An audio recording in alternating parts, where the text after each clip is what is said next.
Hello guys, আসসালামু আলাইকুম। আশা করি সবাই খুব ভালো আছেন। আমিও খুব ভালো আছি। আবারও আপনাদের সামনে নিয়ে চলে আসলাম নতুন একটি রেসিপিটি হলো লইট্টা মাছ ভুনা। মাছ ভুনার জন্য আমি উপকরণগুলো নিয়ে নিয়েছি। একটি প্যানে আমি পরিমাণ মতো তেল নিয়ে নিয়েছি। তেলটা একটু গরম হলে আমি এখানে পেঁয়াজ কুচি দিয়ে দিব। পেঁয়াজ কুচি দিয়ে দিচ্ছি। এখন দিয়ে দিব রসুন কুচি। এখন আমি পেঁয়াজ আর রসুনটা কিছুক্ষণ ভেজে নেব, বাদামি কালার আসা পর্যন্ত। লইট্টা মাছ একটি সামুদ্রিক মাছ। এটি সচরাচর সব জায়গায় পাওয়া যায় না। সমুদ্রের আশেপাশে এলাকাগুলোতে এই মাছগুলো দেখা যায়। এই মাছে প্রচুর পরিমাণে আয়োডিন আছে।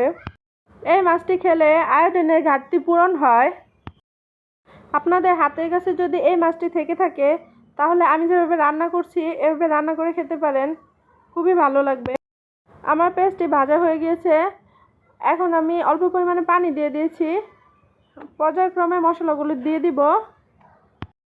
প্রথমেই আমি দিয়ে দিয়েছি হলুদ গুঁড়া, মরিচের গুঁড়া, ধনিয়া গুঁড়া, আদা রসুন পেস্ট, পরিমাণ মতো লবণ দিয়ে এখন আমি ভালোভাবে মশলাটা কষিয়ে নেব। মশলাটা আমি ভালোভাবে নেড়েচেড়ে মিক্সড করে ভালোভাবে কষিয়ে নেব।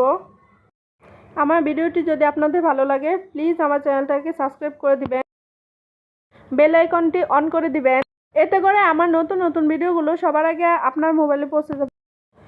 এখন আমি দিয়ে দিচ্ছি ফালি করা কাঁচামরিচ দিয়ে আমি ভালোভাবে নেড়েচেড়ে দিব। আমার চ্যানেলটাকে লাইক কমেন্ট শেয়ার করবেন। মশলাটি ভালোভাবে কষানো হয়ে গেলে আমি উপর থেকে মাছগুলো দিয়ে দিব। আমি সবগুলো মাছ দিয়ে দিয়েছি। এখন আমি নেড়ে চেড়ে ভালোভাবে মশলাগুলো মিশিয়ে নেব মাছের সাথে। এই পর্যায়ে আমি ভালোভাবে নেড়ে চেড়ে মিশিয়ে দেব, কারণ পরবর্তীতে আমি আর উল্টাবো না। লটকা মাছ অনেক নরম থাকে, রান্নার পর এটা আরও নরম হয়ে যায়। আমি মাছে কোনো পানি দিব না, কারণ মাছ থেকে পানি উঠবে। আমি মাছগুলো এভাবে চেপে চেপে দিয়েছি। এখন আমি ঢেকে দিয়েছি। এই পর্যায়ে মাছটি আমার এরকম হয়েছে। দেখুন কতটা পানি চলে এসছে মাছ থেকে। এখন আমি আমার মাছটা প্রায় হয়ে গিয়েছে। এখন আমি ধনিয়া পাতা দিয়ে দিয়েছি। ধনিয়া পাতা দিয়ে যেহেতু আমি নাড়াচাড়া দিতে পারবো না, সেহেতু আমি একটু চেপে চেপে দিচ্ছি ধনিয়া পাতাগুলো যাতে ভালোভাবে সিদ্ধ হয়। আমার ভিডিওটি দেখার জন্য সবাইকে ধন্যবাদ। এখন কতটা লোভনীয় হয়েছে আমার লইট্টা মাছ ভুনাটা।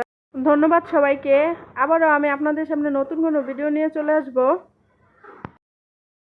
সবার সুস্থতা কামনা করে আমার ভিডিওটি শেষ করলাম। সবাইকে অসংখ্য ধন্যবাদ।